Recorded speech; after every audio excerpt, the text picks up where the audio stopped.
હતું અમારો વિદ્યાર્થી કાળ. અચૂક સાંભળો. ચોપડીઓની વચ્ચે વિદ્યાના ઝાડનું ડાળું અને મોરના પીછાને મૂકવાથી અમે હોશિયાર થઈ જઈશું એવી દ્રઢ માન્યતા હતી.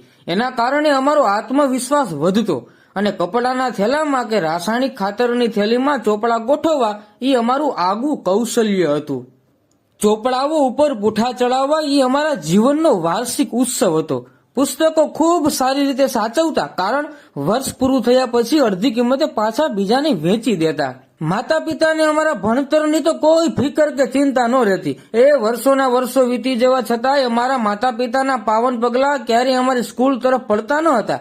ના વાલી મીટિંગ, શિક્ષકના મારની કોઈ ફરિયાદ ના કરતા, કારણ એવું કરવાથી ઘરે વધારે માર પડતો. શિક્ષકની ભૂલ હોય જ નહીં એવી વ્યાપક ધારણા હતી. અમારા દોસ્તો મજાના હતા. શિક્ષકે પૂછેલા પ્રશ્નના જવાબ ના આવડે તો આજુબાજુ વાળો હળવેથી જવાબ ગણગણે તો અમારા કાની જવાબને તરત પકડી શકે એવું અમારી પાસે હુનર હતું. આવી તો મિત્રોને મદદ કરવાની ભાવના હતી. સાયકલ લઈને જતા ત્યારે એકને દંડા પર અને બીજાને કેરિયર પર બેસાડતા. અમે આ રીતે કેટલીય મંજિલો ખેડી હતી. એ અમને આજે પણ યાદ છે. બોર વીણવા જતા, નદીમાં ધુબકા મારવા જતા. 1 થી 5 ધોરણ પાટી પેન સાથે ભણ્યા એટલે અમારામાં કેલ્શિયમ ભરપૂર રહેતું. 6ઠા ધોરણથી સાયવાળી પેન વાપરતા. ખિસ્સામાં બ્લુ ધાબુ, હોઠ પણ બ્લુ, આંગળીઓ પણ બ્લુ. આ અમારા ભણવાની ધગશની નિશાની હતી. એ જમાનામાં ટેલિવિઝન નવા આવ્યા હતા. કોઈકના ઘરે ટેલિવિઝન હતા, બધાને ત્યાં નહીં. જોવા જઈએ તો કોઈ જોવા દે તો વળી ક્યારેક અમને કાઢી મૂકવામાં પણ આવતા. છતાંય અમને ક્યારેય અપમાન જેવું લાગતું નહોતું. નિશાળમાં શિક્ષકનો માર ખાતા કે અંગૂઠા પકડતા ક્યારેય અમને શરમ કે સંકોચ નથી અનુભવ્યો, કારણ એ વખતે ક્યારેય અમારું ઈગો હર્ટ નહોતો થતો. કારણ કે અમને ખબર જ નહોતી કે ઈગો કઈ બલાનું નામ છે. માર ખાવું એ અમારા જીવનની દૈનિક સહજ પ્રક્રિયાનો ભાગ હતો.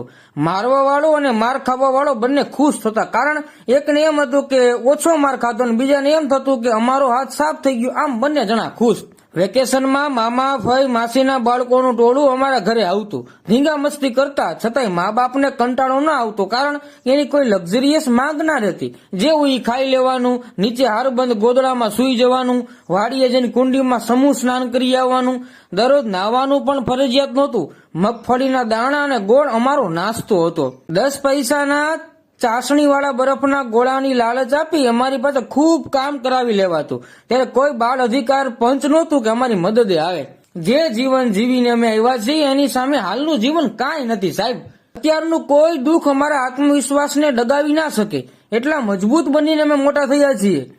અમે સારા હતા કે ખરાબ એ ખબર નથી, પણ અમારો પરિવાર અને અમારા મિત્રો અમારી સાથે હતા એ જ મહત્વનું હતું. અને એ જ આનંદિત દિવસોનું ભાથું આજે પણ અમારી ઇમ્યુનિટી વધારી આપે છે.